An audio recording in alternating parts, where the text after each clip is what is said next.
नमस्कार, आप देख रहे हैं न्यूज HRA और मैं हूं आपके साथ ज्योति कनौजिया। आइए नजर डालते हैं उत्तर प्रदेश के स्पेशल बुलेटिन की ओर। प्रधानमंत्री नरेंद्र मोदी ने सोमवार को इंडियन स्पेस एसोसिएशन की शुरुआत की। उन्होंने कहा कि भारत में स्पेस सेक्टर और स्पेस टेक्नोलॉजी को लेकर बड़े बदलाव हो रहे हैं। इंडियन स्पेस एसोसिएशन इन्हीं बदलावों की एक कड़ी है। ISPA के गठन के लिए मैं सभी देशवासियों को बधाई देता हूं और अपनी शुभकामनाएं देता हूं। जम्मू संभाग के पुंछ जिले में सुरक्षा बलों और आतंकवादियों के बीच मुठभेड़ चल रही है। मुठभेड़ में भारतीय सेना का एक JCO जूनियर कमीशन्ड ऑफिसर और 4 जवान शहीद हो गए। वहीं 4 से 5 आतंकियों का एक समूह घिरा हुआ है। सैन्य प्रवक्ता लेफ्टिनेंट कर्नल देवेंद्र आनंद ने बताया कि खुफिया सूचना के आधार पर सोमवार सुबह भारतीय सेना ने पुंछ के सुनरकोट क्षेत्र में तलाशी अभियान शुरू किया था। इसी दौरान मुठभेड़ शुरू हो गई है, जिसमें एक JCO और 4 जवान घायल हो गए हैं, जिन्हें उपचार के लिए नजदीकी अस्पताल ले जाया गया, जहां उन्होंने दम तोड़ दिया। मुठभेड़ जारी है।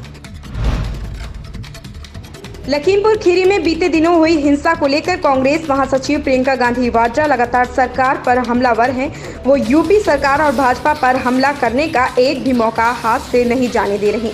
लगातार गृह राज्य मंत्री अजय मिश्र टेनी के इस्तीफे की मांग को लेकर प्रियंका गांधी प्रदेश कांग्रेस मुख्यालय पर 3 घंटे के लिए मौन व्रत रखा है।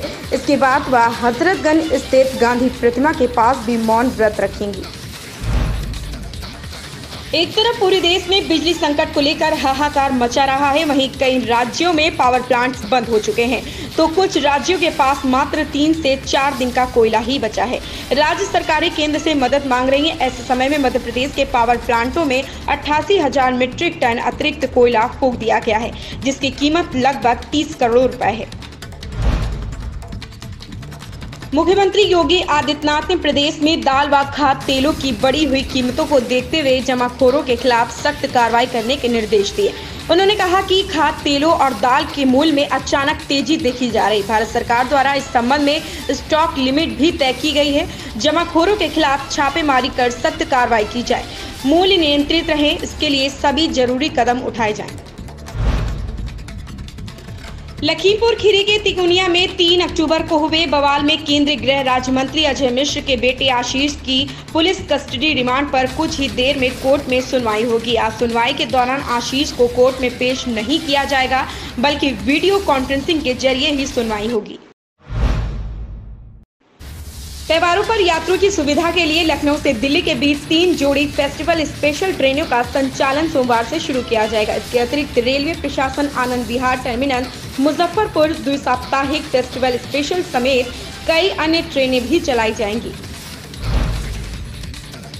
मुख्यमंत्री योगी आदित्यनाथ ने कहा है कि हर विभाग मिलकर कम करे तभी परिणाम मिलेगा। कोरोना काल में यह साबित हो गया है, अब सबकी सेहत की सुरक्षा का संकल्प लेना होगा। यूपी के 38 जिलों में इंसेफेलाइटिस को टीम के जरिए खत्म किया गया है। वह आयुष्मान कार्ड वितरण समारोह को संबोधित कर रहे थे। इस अवसर पर उन्होंने कई लाभार्थियों को आयुष्मान कार्ड भी वितरित किए हैं। लखनऊ गोल्फ क्लब के हाई प्रोफाइल चुनाव में IS मुकुल सिंघल ने अपना अध्यक्ष पद बरकरार रखा है। उन्होंने IS नवनीत सहगल को 146 मतों से पराजित किया। इस पद के लिए मुकुल सिंघल को 720 और नवनीत सहगल को 574 वोट मिले, जबकि 2 वोट अवैध रहे।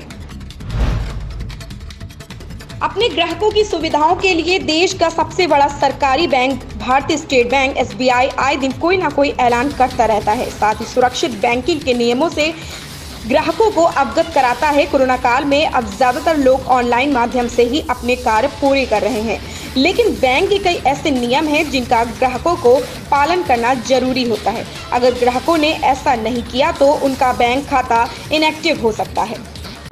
इन खबरों में बस इतना ही। धन्यवाद।